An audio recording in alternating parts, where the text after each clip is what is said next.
मेरा नाम अजित है। मैं एक मैकेनिकल इंजीनियर हूँ।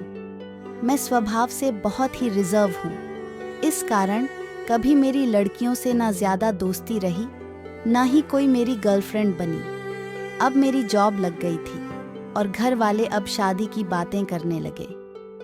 घर पर कई तस्वीरें और बायोडाटा आने लगे। उसमें से मुझे अंजलि देखते ही पसंद आ गई। बायोडाटा से पता चल रहा था कि वो अच्छी पढ़ी लिखी थी। मैंने अपने घर वालों से कहा कि मुझे लड़की पसंद है। हम लोग अंजलि के घर उसे और उसके परिवार को देखने गए। फिर जब अंजलि चाय लेकर आई तो वो मुझे उसकी तस्वीर से भी ज़्यादा सुंदर लगी।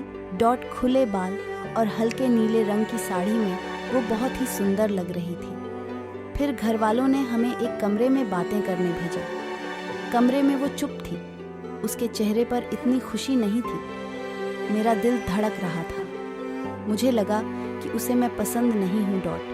फिर मैंने ही बात शुरू करते हुए कहा कि आप क्या करती हैं। उसने मेरी तरफ घूरकर देखा और कहा कि आपने बायोडाटा देखा नहीं तो मंगाया क्यों था। उसकी बात सुनकर मुझे लगा कि वो मुझ में कोई इंटरेस्ट नहीं दिखा रही है। फिर मैंने उसे डायरेक्टली पूछ लिया कि आपको मैं पसंद नहीं हूँ। वो बोली, मेरे पसंद की बात नहीं है, आप खुद मुझे ना पसंद कर देंगे, मुझे पता है। उसने कहा, अभी मैं आपको ऐसा कुछ दिखाने वाली हूँ कि आप वो देखते ही आप शादी के लिए मना कर देंगे। आपसे पहले 2 को दिखाया, उन्होंने भी देखते ही मना कर दिया। यह कहकर उसने अपने खुले बाल जो पीछे थे उनको आगे किया।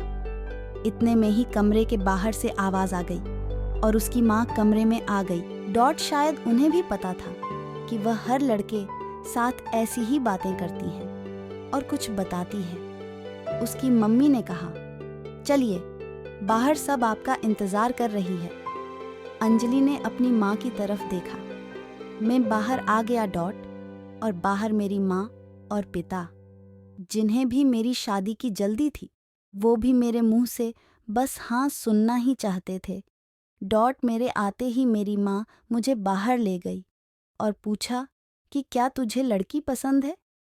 मैं मना नहीं कर पाया, लेकिन एक बात मुझे खटक रही थी कि आखिर वो क्या बताने वाली थी। उसकी मम्मी जिस तरह से जल्दी से कमरे में आई, मुझे बाहर ले गई। लगा ऐसा जैसे वो हमारी बातें ही सुन रही थी। मैंने शादी के लिए हाँ कर दी।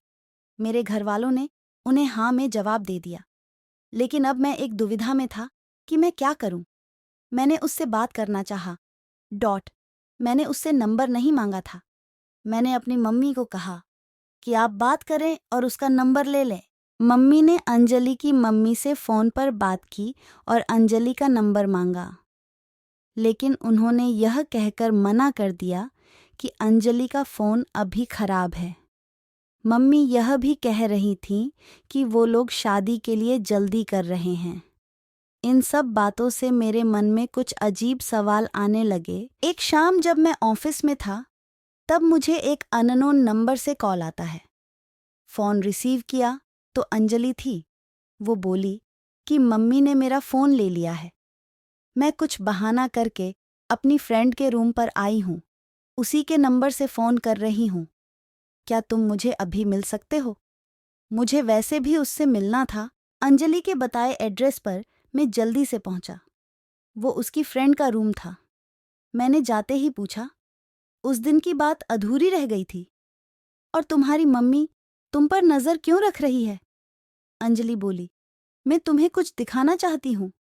उसके बाद तुम्हारे सारे सवालों के जवाब मिल जाएंगे। अंजलि आज भी बाल खोलकर आई थी। वो पीछे मुड़ी और अपने खुले बालों को पीठ से आगे की ओर किया। तब मुझे पता चला कि वो क्या दिखाना चाहती थी। उसकी गर्दन पर एक टैटू था, सुयश नाम का। अंजलि बोली कि मैं एक लड़के से प्यार करती थी और हम दोनों शादी भी करना चाहते थे। मैंने उसी के नाम का टैटू करवाया था।